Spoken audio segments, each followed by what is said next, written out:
ആദ്യമേ തന്നെ ഞാൻ എൻ്റെ കൃപാസന അമ്മ മാതാവിനോടും തിരുക്കുമാറിനോടും ഞാൻ നന്ദി പറയുന്നു. എൻ്റെ പേര് ദിവ്യ ഉണ്ണി. ഞാൻ തിരുവനന്തപുരം ജില്ലയിലെ നെയ്യാറ്റിങ്കര എന്ന് പറഞ്ഞ സ്ഥലത്ത് നിന്ന് വരുന്നു. ഇതെൻ്റെ അമ്മ. ഞാൻ 2023 ഡിസംബർ മാസം 1-ാം തീയതിയാണ് ഞാൻ ഉടമ്പടി ആദ്യമായിട്ട് എടുക്കുന്നത്. കൃപാസനത്തെക്കുറിച്ച് ഞാൻ അറിഞ്ഞത് ആരും പറഞ്ഞു തന്നിട്ടൊന്നുമല്ല. ഞാൻ എൻ്റെ മൊബൈൽ വഴി ഒരു വളരെ മാനസികമായി ഞാൻ തളർന്ന സമയത്ത് എൻ്റെ മൊബൈൽ ഞാൻ യൂട്യൂബിൽ ഞാൻ തുറന്ന് നോക്കുമ്പോൾ എനിക്ക് ആദ്യം അച്ഛൻ്റെ ഫോട്ടോയാണ് വന്നത്, ജോസഫ് അച്ഛൻ്റെ ഫോട്ടോ. അത് ഞാൻ എടുത്തു. അപ്പോൾ എന്നെ രക്ഷിക്കാനുള്ള ഒരു കരം, അല്ലെങ്കിൽ എന്നെ രക്ഷപ്പെടുത്താനുള്ളൊരു വഴിയെന്ന് ഞാൻ ഉറച്ച് വിശ്വസിച്ചു. ഞാൻ ഉടമ്പടി എടുക്കുന്നതിന് മുമ്പ് തന്നെ ഞാൻ ധ്യാനങ്ങൾ കൂടാറുണ്ട്, സാക്ഷ്യങ്ങൾ കേൾക്കാറുണ്ട്, ഞാൻ വാട്സാപ്പിൽ ഷെയർ ചെയ്യാറുണ്ട്. അപ്പോൾ ഞാൻ ഉടമ്പടി എടുത്തതിന് ശേഷം എനിക്ക് ഉടമ്പടിയെക്കുറിച്ച് എന്താണെന്നോ എങ്ങനെയാണെന്നോ ചെയ്യേണ്ടതെന്നോ എനിക്ക് യാതൊരു ഐഡിയ ഇല്ല. അപ്പോൾ ഇവിടെ കൗൺസിൽ ക്ലാസ്സിൽ ഉടമ്പടി ക്ലാസ് കഴിഞ്ഞു. അവിടെ ഓരോരോ കാര്യങ്ങൾ പറഞ്ഞു തന്നു സിസ്റ്റർ. ഞാനത് കേട്ടു. അപ്പോൾ ഉപവാസവും കാര്യങ്ങളും എന്നെക്കൊണ്ട് എങ്ങനെ പറ്റുമെന്നായി ചിന്ത. പിന്നെ ഞാൻ എൻ്റെ അവസാനത്തെ വഴിയായിരുന്നു കൃപാസനം. എൻ്റെ ഏക ദൈവമെന്ന് ഞാൻ ഉറച്ച് വിശ്വസിക്കുന്നത് ഈ അമ്മയിലാണ്.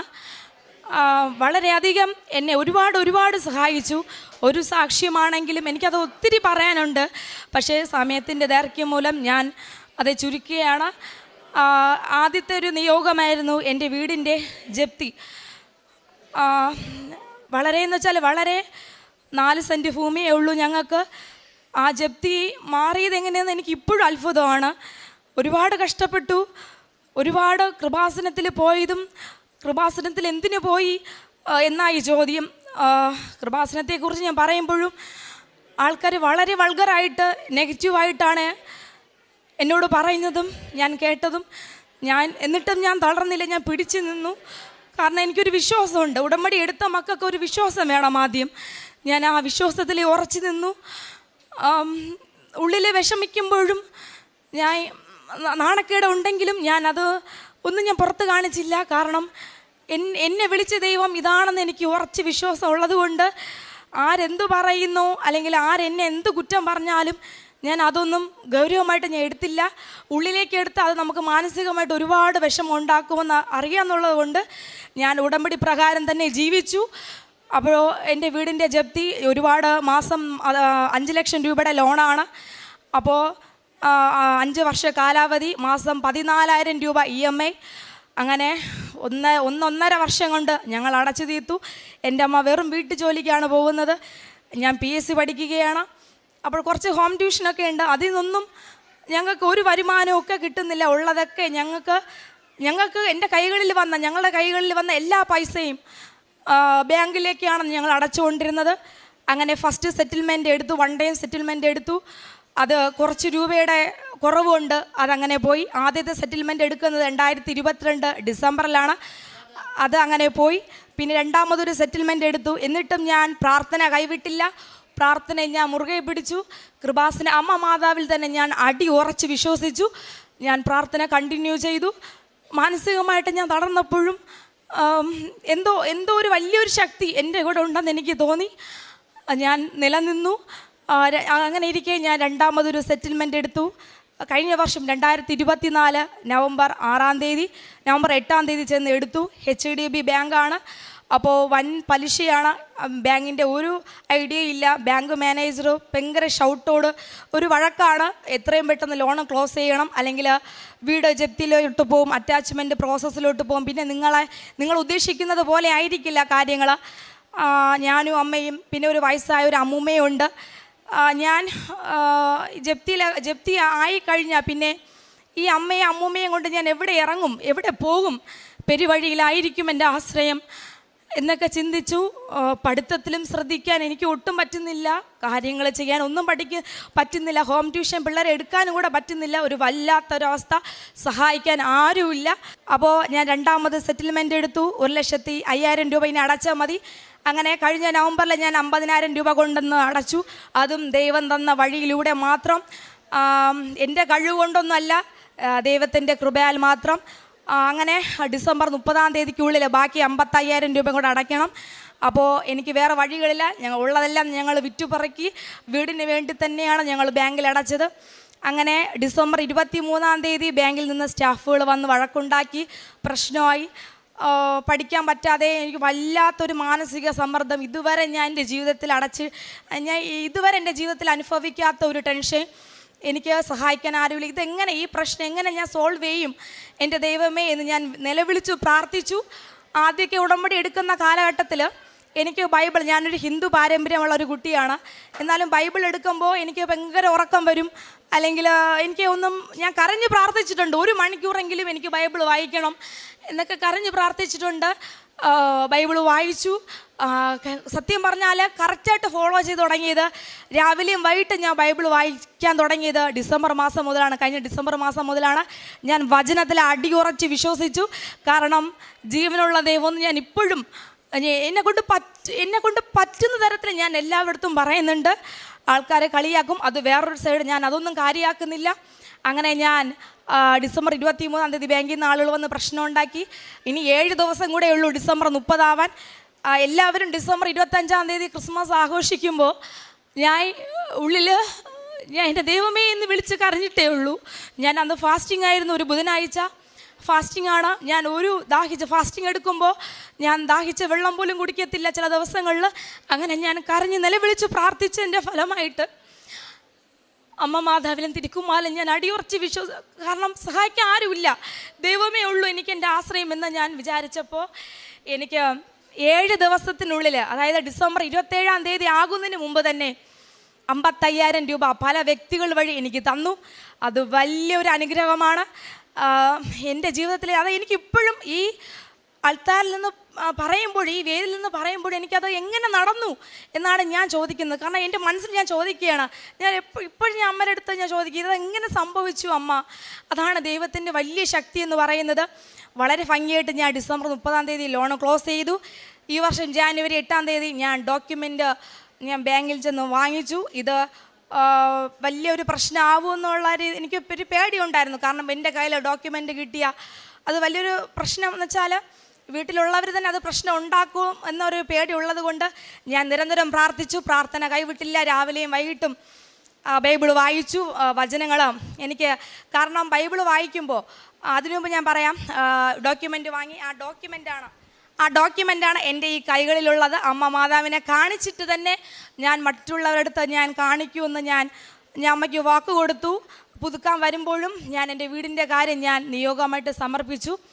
പിന്നെ ഉപവാസം എടുക്കുന്ന വെച്ചാൽ എനിക്കങ്ങനെ ഡോക്യുമെൻ്റ് കയ്യിൽ തിരിച്ചു കിട്ടി. വളരെ സന്തോഷമുണ്ട്.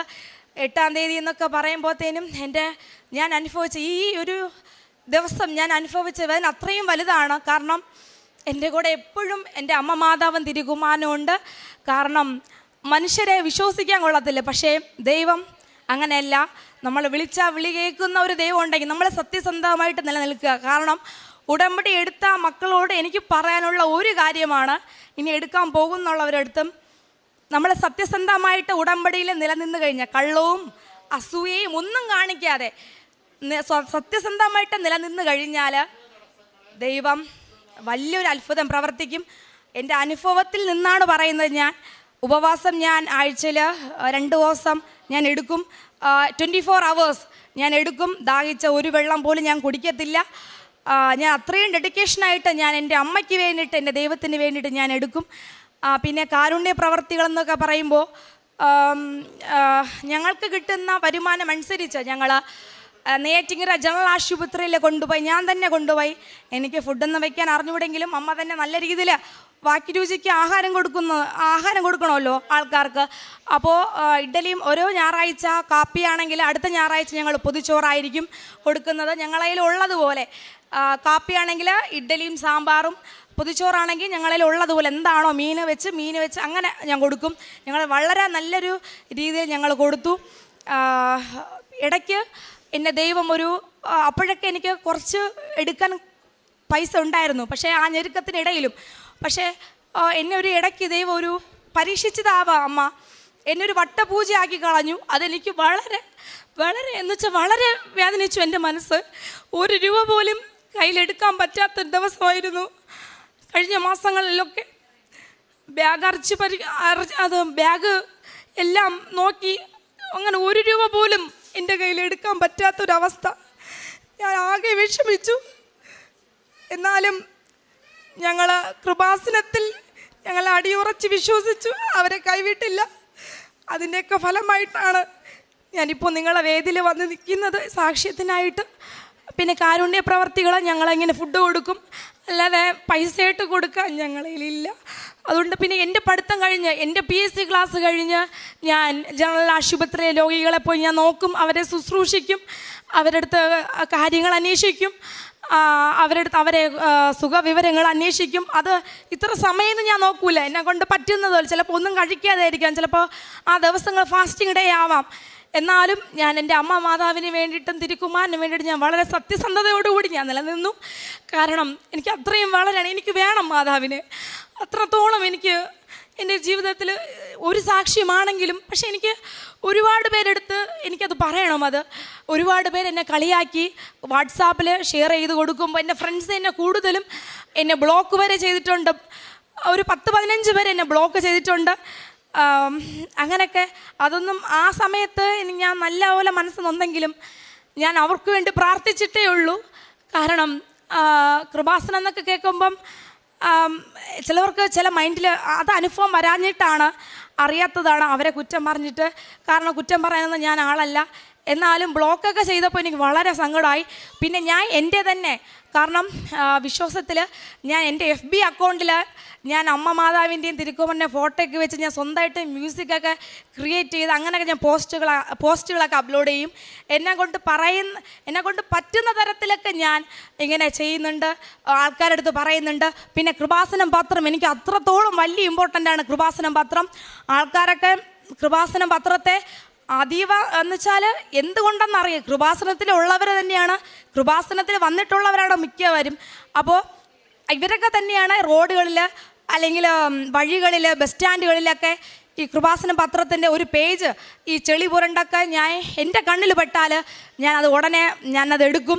നാണക്കേടൊന്നും ഞാൻ വിചാരിക്കില്ല, ഞാനത് എടുക്കും. കാരണം എൻ്റെ അമ്മയാണ്, എൻ്റെ ദൈവമാണ്, ഇത് എന്നെ രക്ഷിച്ച ദൈവമാണ്. അപ്പോൾ ഞാൻ അതെടുത്ത് ഞാൻ പഠിക്കുന്ന ബുക്കിൻ്റെ അകത്ത് ഞാൻ വയ്ക്കും, അല്ലെങ്കിൽ എൻ്റെ സർട്ടിഫിക്കറ്റിൻ്റെ ഇടയിൽ ഞാൻ വയ്ക്കും. എനിക്ക് അങ്ങനെ ചിലപ്പം ചെളി പുരണ്ടതാവാം, അതൊന്നും ഞാൻ കാര്യമാക്കുന്നില്ല. കാരണം അമ്മയുടെ പത്രം അത്രയും വലുതാണ്. പിന്നെ നേറ്റിങ്ങര ബസ് സ്റ്റാൻഡിന് പുറകുവശത്ത് ഒരു കുരിശടിയുണ്ട്. അപ്പോൾ അവിടെയൊക്കെ ആണെങ്കിൽ അച്ഛൻ എപ്പോഴും ധ്യാനത്തിന് പറയുന്നുണ്ട്, പത്രങ്ങളൊക്കെ ഓരോരോ പള്ളികളിൽ കൊണ്ട് വെച്ചിട്ട് പോകുന്നവരുണ്ട്. അപ്പോൾ ഇതൊക്കെ ഞാൻ കേൾക്കുമ്പോൾ ഒരുപാട് 10-15 കെട്ട് പത്രങ്ങളൊക്കെ ഇരിക്കണതാണ് കുരിശടിയിൽ. അപ്പോൾ ഞാൻ എന്ത് ചെയ്യും, ഞാൻ ക്ലാസ്സിന് പോകും മുമ്പേ തന്നെ ഈ പത്രം കാണും, ഞാൻ ഇടയിൽ എടുത്ത് ബാഗിൽ വയ്ക്കും. ക്ലാസ് കഴിഞ്ഞതിന് ശേഷം ഈ പത്രം ഞാൻ കൊടുക്കുന്നത് ആദ്യം ഞാൻ നേറ്റിങ്ങര ജനറൽ ആശുപത്രിയിലായിരുന്നു കൊടുത്തത്. അപ്പോൾ ആൾക്കാർക്ക് വാങ്ങി. പിന്നീട് അവിടെയുള്ള ഒരു ആൻറ്റി പറഞ്ഞു, മോളെ ഇങ്ങനെ കൊടുത്തിട്ട് കാര്യമില്ല, എല്ലാവരും ഈ വേസ്റ്റിലൊക്കെയാണ് കൊണ്ടിടുന്നത് പത്രം. ഞങ്ങൾ തീയിട്ട് ഒരു തൂപ്പുകാരി ഒരു ആൻറ്റിയാണ് പറഞ്ഞത്. അപ്പോൾ ഞങ്ങൾ തീയിട്ട് കളയുകയാണ് ചെയ്യുന്നത്. ഇത് കേട്ടപ്പോൾ എനിക്ക് വല്ലാത്തൊരു സങ്കടം, എന്നുവെച്ചാൽ വല്ലാത്തൊരു, ഞാൻ പിന്നെ അവിടെ കൊടുക്കത്തില്ല. പിന്നെ നേറ്റിങ്ങര ജനറൽ ആശുപത്രി ഞാൻ കൊടുക്കത്തില്ല. ഞാൻ പിന്നെ അച്ഛൻ പറഞ്ഞ ആൾക്കൂട്ടമുള്ള സ്ഥലത്താണ് കൊടുക്കാൻ. അപ്പോൾ ഞാൻ നെയ്യാറ്റിങ്ങര ബസ് സ്റ്റാൻഡിൻ്റെ അകത്ത് ഞാൻ എന്നുവെച്ചാൽ നമ്മൾ നിന്നല്ല കൊടുക്കും, ഞാൻ അവരുടെ അടുത്ത് പോയി, ആൾക്കാരുടെ അടുത്ത് പോയി ഞാൻ ചെന്നാണ് ഞാൻ കൊടുക്കുന്നത് പത്രം. ഞാൻ ചുമ്മാ കൊടുത്തിട്ട് ഞാൻ വരികയില്ല ചെയ്യുന്നത്. ഞാൻ എൻ്റെ അനുഭവം, കാരണം ചിലപ്പം കൃപാസനത്തിലുള്ള ആൾക്കാർ വഴക്ക് പറയായിരിക്കും. കാരണം പത്രം കൊടുക്കുമ്പോൾ എൻ്റെ അമ്മ എൻ്റെ വീടിൻ്റെ ജപ്തി മാറ്റി തന്നു എന്ന് പറഞ്ഞിട്ടാണ് ഞാൻ കൊടുക്കുന്നത്. അപ്പോൾ ചിലപ്പോൾ അത് കള്ളം പറഞ്ഞ് പത്രം കൊടുക്കുന്നത് അങ്ങനെ ആവാം. പക്ഷേ എനിക്കതങ്ങനെ ഉറച്ച വിശ്വാസമുണ്ട്, എനിക്ക് എൻ്റെ അമ്മ അത് മാറ്റി തരും എന്നുള്ള ഉറച്ച വിശ്വാസത്തിലാണ് ഞാൻ കൊണ്ട് കൊടുക്കുന്നത്. അപ്പോൾ അല്ല വേറെ ഒരു അബദ്ധം അങ്ങനെയൊന്നുമില്ല. അപ്പോൾ ഞാൻ ഓരോരുത്തർ കൊണ്ട് കൊടുക്കും, ഓരോ വ്യക്തികളുടെ കയ്യിൽ തന്നെ കൊടുക്കും. പിന്നെ ബസ് സ്റ്റാൻഡ് ഇപ്പം ബസ് എടുക്കാൻ ഇട്ടിരിക്കൂലേ ആൾക്കാർ വെയിറ്റിങ്, അപ്പോൾ ആ ബസ്സിൻ്റെ അകത്ത് കയറി കൊടുക്കും. എനിക്കിങ്ങനെ കുറച്ചിലും അങ്ങനെയൊന്നുമില്ല. അപ്പോൾ ഇതൊക്കെയാണ് എൻ്റെ ഉടമ്പടി ജീവിതങ്ങൾ. എല്ലാവരും എനിക്കൊന്നേ പറയാനുള്ളൂ, ഉടമ്പടിയിൽ വിശ്വസിച്ച് പ്രാർത്ഥിക്കുക. ഉടമ്പടി ജീവിതം മുടങ്ങിപ്പോകാതെ സത്യസന്ധമായിട്ട് മാക്സിമം എന്ന് വെച്ചാൽ സത്യസന്ധമായിട്ട് നിലനിർന്ന് വേണം ഉടമ്പടിയിൽ ജീവിക്കാൻ. കാരണം ഒരിക്കലും കൈവിടില്ല അമ്മ മാതാവൻ തിരുക്കുമാറിന്.